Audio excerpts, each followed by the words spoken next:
बीएलजी education YouTube channel पर आप सभी का स्वागत है। और आज का ये video 9th science chapter number first का रहने वाला है। और इसमें आपको 25-25 क्वेश्चन के दो पार्ट मिलेंगे इसी वीडियो के अंदर। तो स्टार्टिंग के 25 क्वेश्चन देखिए। पदार्थ मुख्य रूप से किससे मिलकर के बना होता है? तो किससे मिलकर के बना होता है ये आपको बताना है। तो सही जवाब क्या रहेगा? तो कणों से मिलकर के बना होता है। सभी पदार्थ अत्यंत सूक्ष्म कणों से मिलकर के बने होते हैं। नेक्स्ट क्वेश्चन है, तापमान का एसआई मात्रक क्या है? तो एसआई मात्रक क्या होता है? तापमान का केल्विन होता है और इसको के से डिनोट करते हैं। अभी विज्ञान में तापमान मापने के लिए केल्विन को अंतरराष्ट्रीय एसआई मात्रक माना गया है। पदार्थ की किस अवस्था में उसका आकार और आयतन दोनों निश्चित होते हैं? तो कौन सी अवस्था में? तो ठोस अवस्था के अंदर होते हैं। ठोस अवस्था में कण बहुत पास पास होते हैं जिससे इनका आकार और आयतन निश्चित रहता है। ठोस कार्बन डाइऑक्साइड को किस नाम से जाना जाता है? तो शुष्क बर्फ के नाम से जाना जाता है। ठोस CO2 बिना द्रव्य में बदले सीधे गैस में बदल जाती है, इसलिए इसे शुष्क बर्फ है वो अपन कहते हैं। बिना द्रव्य अवस्था में बदले ठोस से सीधे गैस अवस्था में बदलने की प्रक्रिया को क्या कहते हैं? क्या कहेंगे भाई? तो ऊर्ध्वपातन या सब्लिमेशन कहेंगे। Very important question. ठोस का सीधे गैस या गैस का सीधे ठोस में बदलना क्या कहलाता है? ऊर्ध्वपातन कहलाता है। वाष्पीकरण के कारण क्या प्रभाव उत्पन्न होता है? तो बताइए क्या उत्पन्न होता है? तो सही इसका जवाब रहेगा शीतलता, कूलिंग प्रभाव उत्पन्न होता है। वाष्पीकरण के दौरान द्रव्य अपने आसपास से ऊर्जा अवशोषित करता है जिससे शीतलता आती है। नेक्स्ट क्वेश्चन है, 300 केल्विन तापमान को सेल्सियस स्केल में बदलने पर मान क्या होगा? ये आपको बताना है। तो आपको कन्वर्ट करना है। कैसे कन्वर्ट करोगे? तो ध्यान रखें, 300 केल्विन मतलब 273, इसमें से माइनस कर दो आप, कितना बचेगा? तो 27 बचेगा। तो सही जवाब क्या जाएगा? 27। तो 273 है, ये किसके बराबर है? 0 का मान है। ठीक है, तो 0 के बराबर ती हो गया। 300 में से घटाओगे तो 27 अधिक बचेगा, उसके सेंटीग्रेड लगा देना। नेक्स्ट क्वेश्चन है, पदार्थ के कणों के बीच किस प्रकार का बल कार्य करता है? तो कौन सा बल कार्य करता है? आकर्षण बल काम करता है। यहाँ पे कणों के बीच आकर्षण बल होता है जो उन्हें एक साथ बांधे रखता है। पदार्थ के कणों की गतिज ऊर्जा काइनेटिक एनर्जी सबसे अधिक किस अवस्था में होती है? तो किस अवस्था में होती है? तो गैस में होती है। गैस के कण बहुत तेजी से और अनियमित दिशाओं में गति करते हैं। जल का क्वथनांक बॉइलिंग पॉइंट क्या होता है? बताइए। तो इसका होता है 100 डिग्री। 100 डिग्री को अपन 373 केल्विन कह सकते हैं, क्योंकि 273 में 100 जोड़ दिया तो 373 हो गया। वायुमंडलीय दाब पर जल 100 डिग्री सेंटीग्रेड या 373 केल्विन पर उबलने लगता है। दो विभिन्न पदार्थों के कणों का स्वतः अपने आप एक दूसरे से मिल जाना क्या कहलाता है? तो क्या कहलाएगा? तो डिफ्यूजन, जिसको विसरण बोलते हैं।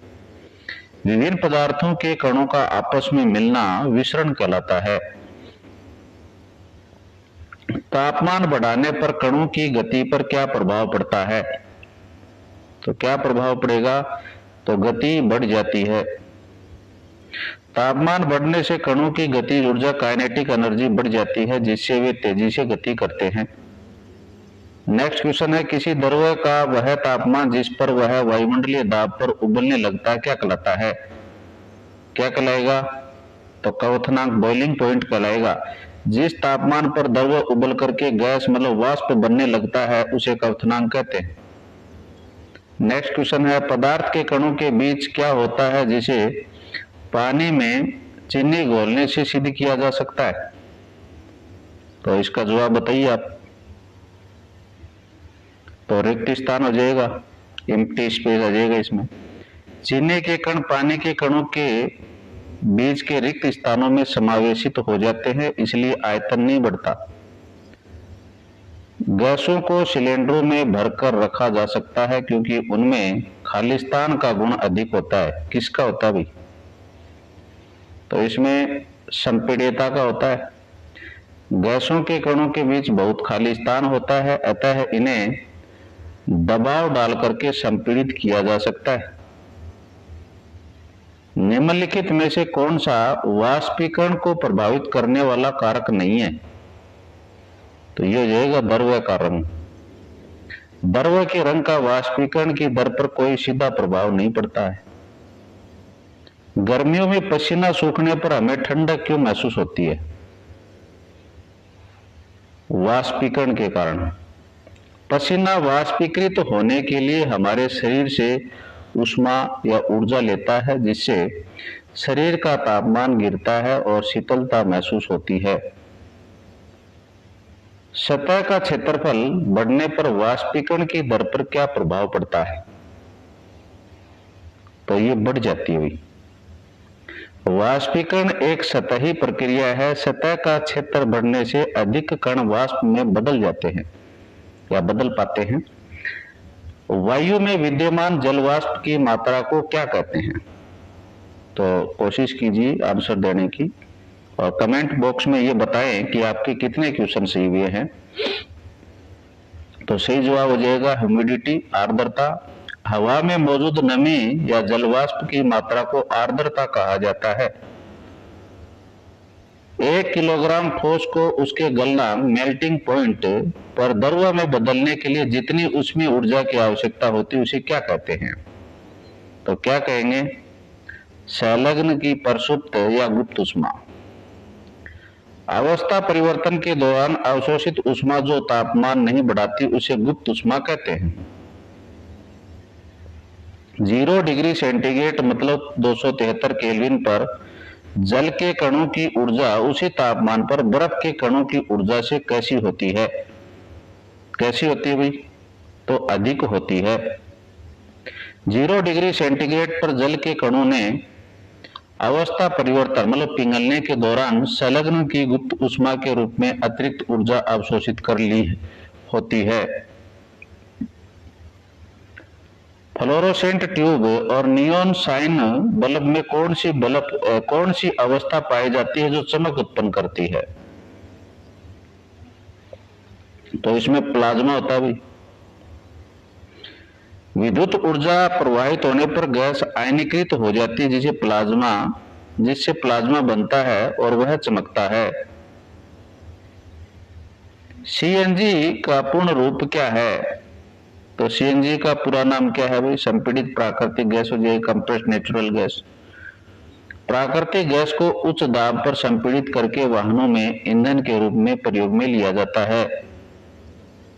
नेक्स्ट क्वेश्चन है, क्वथनांक जिसको बॉइलिंग पॉइंट कहते हैं से कम किसी भी तापमान पर द्रव के गैस में बदलने की प्रक्रिया को क्या कहते हैं? क्या कहेंगे? तो वाष्पीकरण कह देंगे अपन, इवेपोरेशन। यह एक सतही प्रक्रिया जो किसी भी तापमान मतलब क्वथनांक से कम पर लगातार होती रहती है। निम्नलिखित में से कौन सा पदार्थ का उदाहरण है? तो कौन सा पदार्थ का उदाहरण है? तो यहाँ पर चेयर आ जाएगी, कुर्सी आ जाएगी। कुर्सी का द्रव्यमान होता है वह स्थान घेरती ठोस अवस्था, इसलिए यह क्या है कि पदार्थ है। देखिए सेकंड पार्ट का पहला क्वेश्चन, घनत्व डेंसिटी ज्ञात करने का सही सूत्र क्या है? तो डेंसिटी को ज्ञात करने का सही सूत्र है द्रव्यमान अपॉन आयतन। किसी तत्व के द्रव्यमान प्रति इकाई आयतन को घनत्व कहते हैं। घनत्व बराबर होता है द्रव्यमान बटे आयतन। घनत्व बराबर क्या होता है? द्रव्यमान बटे आयतन। नेक्स्ट क्वेश्चन है, स्पंज को आसानी से दबाया मतलब संपीड़ित किया जा सकता है, फिर भी इसे ठोस क्यों माना जाता है? क्यों माना जाता है? क्योंकि इसमें छोटे छिद्र होते हैं जिनमें हवा भरी होती है। दबाने पर हवा बाहर निकल जाती है जिससे यह दब जाता है, लेकिन इसकी मूल संरचना ठोस ही रहती है। अगला क्वेश्चन है, बर्तन की दीवारों पर गैस के कणों द्वारा डाले गए बल के कारण क्या उत्पन्न होता है? तो क्या उत्पन्न होता है? गैस का दबाव, प्रेशर। गैस के कण तेज गति से बर्तन की दीवारों से टकराते हैं जिससे प्रति इकाई क्षेत्रफल पर लगने वाले बल के कारण गैस का दबाव बनता है। 25 डिग्री सेंटीग्रेड तापमान को केल्विन स्केल में बदलने पर क्या प्राप्त होगा?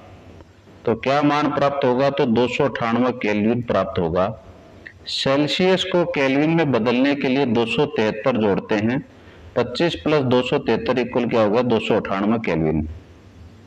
अगला क्वेश्चन है, गर्मियों में पसीना सोखने और शरीर को ठंडा रखने के लिए हमें मुख्य रूप से किस प्रकार के कपड़े पहनने चाहिए? तो कैसे पहनेंगे अपन? तो कॉटन क्लॉथ्स पहनेंगे अपन, सूती कपड़े। सूती कपड़े पसीने के अच्छे अवशोषक होते हैं जो पसीने को वायुमंडल में वाष्पीकृत होने में मदद करते हैं जिससे शरीर को ठंडक मिलती है। नेक्स्ट क्वेश्चन है, एसीटोन या पेट्रोल को हथेली पर गिराने पर ठंडक क्यों महसूस होती है? क्यों होती है भाई? क्योंकि वाष्पीकरण के कारण ऐसा होता है। एसीटोन या पेट्रोल के कण हथेली या उसके आसपास से ऊर्जा प्राप्त करके वाष्पीकृत हो जाते हैं जिससे हथेली पर शीतलता महसूस होती है।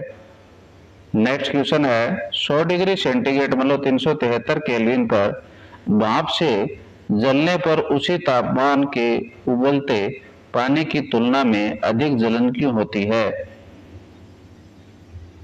तो क्यों होती है भाई?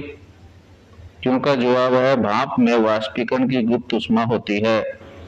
भाप के कणों ने वाष्पीकरण की गुप्त ऊष्मा के रूप में अतिरिक्त ऊर्जा अवशोषित कर ली होती है जो उबलते पानी में नहीं होती। नेक्स्ट क्वेश्चन है, बर्फीले जल से भरे गिलास की बाहरी सतह पर पानी की बूंदें क्यों दिखाई देती हैं? तो क्यों दिखाई देती हैं? हवा में मौजूद जलवाष्प के संघनन के कारण वायु में उपस्थित जलवाष्प की ऊर्जा ठंडे गिलास के संपर्क में आकर कम हो जाती है और यह द्रव अवस्था में बदल जाता है। नेक्स्ट क्वेश्चन है, पदार्थ की पांचवी अवस्था का क्या नाम है? तो पदार्थ की पांचवी अवस्था कौन सी होती है? तो ध्यान रखें, बोस आइंस्टीन संघनन, बीईसी। सत्येंद्र नाथ बोस और अल्बर्ट आइंस्टीन द्वारा की गई भविष्यवाणियों के आधार पर इसे पदार्थ की पांचवी अवस्था माना गया है। वेरी इंपॉर्टेंट क्वेश्चन है। चौथी प्लाज्मा होती है, 3 वैसे आप जानते हैं। वायुमंडल में आर्द्रता ह्यूमिडिटी अधिक होने पर वाष्पीकरण की दर पर क्या प्रभाव पड़ता है? तो क्या प्रभाव पड़ेगा? तो दर घट जाती है। वायु में जलवाष्प की मात्रा मतलब आर्द्रता अधिक होने पर वाष्पीकरण की दर कम हो जाती है। नेक्स्ट क्वेश्चन है, हवा की गति तेज होने पर कपड़े जल्दी क्यों सूख जाते हैं? क्यों सूख जाते हैं भाई? तो जल वाष्प के कण हवा के साथ उड़ जाते हैं जिसके कारण ये सूख जाते हैं। तेज हवा के कारण जल वाष्प के कण हवा के साथ उड़ जाते हैं जिससे आसपास जल की मात्रा या जल वाष्प की मात्रा घट जाती है और वाष्पीकरण तेज हो जाता है। जलीय जीव जंतु पानी के अंदर सांस कैसे ले पाते हैं? तो कैसे ले पाते हैं भाई? तो बताइए। तो जल में घुली ऑक्सीजन के विसरण के कारण ऐसा हो पाता है। नेक्स्ट क्वेश्चन से पहले इसकी डिटेल देख लेते हैं। वातावरण की गैसें ऑक्सीजन और कार्बन डाइऑक्साइड विसरित होकर के जल में घुल जाती हैं जिनका उपयोग जलीय जीव सांस में लेने के लिए करते हैं। नेक्स्ट क्वेश्चन, घनत्व मतलब डेंसिटी का अंतरराष्ट्रीय एसआई मात्रक क्या है? तो इसका एसआई मात्रक क्या है भाई? आप बताएंगे। तो किलोग्राम प्रति घन मीटर होता है। एसआई प्रणाली में द्रव्यमान का मात्रक केजी और आयतन का मीटर क्यूब होता है, अतः घनत्व का एसआई मात्रक केजी पर मीटर क्यूब है। नेक्स्ट क्वेश्चन है, गैस से सीधे ठोस बनने की प्रक्रिया को क्या कहते हैं? तो क्या कहेंगे? तो इसको निक्षेपण कहेंगे, डिपोजिशन। गैस से सीधे ठोस बनने की प्रक्रिया को निक्षेपण कहा जाता है। ये ऊर्ध्वपातन के विपरीत है, ध्यान रखें भाई। बोस आइंस्टीन संघनन बीईसी अवस्था कैसे प्राप्त की जाती है? तो कैसे प्राप्त की जाती है? तो ये अत्यंत कम घनत्व वाली गैस को बहुत कम तापमान पर ठंडा करके सामान्य वायु के घनत्व के 1,00,000वें भाग जितने कम घनत्व वाली गैस को बहुत ही कम तापमान परम शून्य के करीब पर ठंडा करने पर बीईसी तैयार होता है। निम्नलिखित में से तरल मतलब फ्लूइड कहलाने का गुण किन अवस्थाओं में होता है? तो किन में होता है? तो ये हो जाएगा द्रव और गैस दोनों के अंदर। द्रव और गैस दोनों में बहने मतलब फ्लो का गुण होता है, इसलिए दोनों को तरल फ्लूइड कहा जाता है। नेक्स्ट क्वेश्चन, गैसों में कणों की व्यवस्था और गति के बारे में कौन सा कथन सत्य है? ये आपको बताना है, तो बताइए, कोशिश कीजिए। तो कौन सा हो सकता है? तो इसमें ये जवाब हो सकता है, कणों के बीच बहुत अधिक रिक्त स्थान होता है और वे स्वतंत्र व तीव्र गति करते हैं। डिटेल देखिए इसकी। गैसों में कणों के बीच आकर्षण बल बहुत कम होता है, इसलिए वे तेजी से और किसी भी दिशा में गति करते हैं। नेक्स्ट क्वेश्चन है, गैस का दाब मापने के लिए किस मात्रक का उपयोग किया जाता है? तो किसका करते हैं भाई? तो आपका जो आंसर है वो हो जाएगा डी ऑप्शन, तो पास्कल या एटमॉस्फेयर। दबाव को मापने के लिए पास्कल पीए या एटमॉस्फेयर का उपयोग किया जाता है। 1 एटमॉस्फेयर इक्वल होता है 1.01 इंटू 10⁵ पास्कल। नेक्स्ट क्वेश्चन है, जब अमोनियम क्लोराइड नौशादर को गर्म किया जाता है तो कौन सी प्रक्रिया होती है? तो कौन सी प्रक्रिया होती है? तो ऊर्ध्वपातन, जिसको सब्लिमेशन कहते हैं। अमोनियम क्लोराइड कपूर की तरह गर्म करने पर बिना द्रव में बदले सीधे गैस में बदल जाता है। नेक्स्ट क्वेश्चन है, रबड़ बैंड को पदार्थ की किस अवस्था के अंतर्गत माना जाता है? तो किसके अंतर्गत माना जाता है? तो ठोस या सॉलिड के अंतर्गत माना जाता है। बाह्य बल लगाने पर रबड़ बैंड का आकार बदलता है और बल हटाने पर यह पुनः अपने मूल आकार में आ जाता है, इसलिए ये क्या है? ठोस है। नेक्स्ट क्वेश्चन है, गर्म शुष्क दिन में कूलर अधिक ठंडा क्यों करता है? क्यों करता है भाई? क्योंकि यह उच्च तापमान और कम आर्द्रता के कारण वाष्पीकरण की दर बढ़ने से ऐसा कर पाता है। गर्म और शुष्क दिन में हवा में नमी कम होती है और तापमान ज्यादा होता है, जिससे कूलर के पानी का वाष्पीकरण तेजी से होता है और अधिक ठंडक मिलती है। नेक्स्ट क्वेश्चन है, इवेपोरेशन वाष्पीकरण पदार्थ के किस हिस्से पर होने वाली परिघटना है? तो बताइए इसका जवाब। तो ये केवल सतह के ऊपर, सरफेस के ऊपर होती है। वाष्पीकरण एक सतही परिघटना है जिसमें केवल सतह के कण ऊर्जा प्राप्त करके गैस में बदलते हैं। नेक्स्ट क्वेश्चन है, बर्फ का गलनांक melting point of ice kelvin पैमाने पर सटीक रूप से कितना होता है? तो कितना होता है? तो बताइए आप। तो 273.15 केल्विन होता है। बर्फ का सटीक गलनांक 273.15 केल्विन अर्थात 0 डिग्री सेंटीग्रेड होता है। सुविधा के लिए इसे 273 केल्विन लिया जाता है। नेक्स्ट क्वेश्चन है, गर्म खाने की महक कई मीटर दूर तक पहुंच जाती है, लेकिन ठंडे खाने की महक लेने के लिए उसके पास जाना पड़ता है, ऐसा क्यों?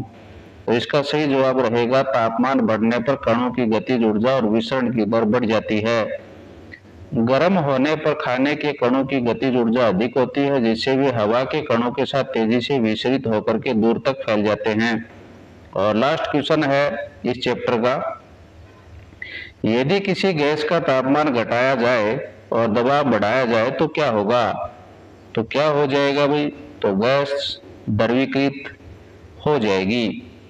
तापमान कम करने से कणों की गतिज ऊर्जा घटती है और दबाव बढ़ाने से कण पास आते हैं, जिससे गैस द्रव में बदल जाती है। इसके साथ में ये चैप्टर है वो समाप्त होता है। धन्यवाद।